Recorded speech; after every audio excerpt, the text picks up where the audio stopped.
أعوذ بالله من الشيطان الرجيم. بسم الله الرحمن الرحيم.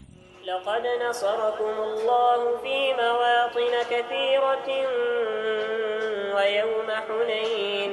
ويوم حنين إذ أعجبتكم كثرتكم فلم تغن عنكم شيئا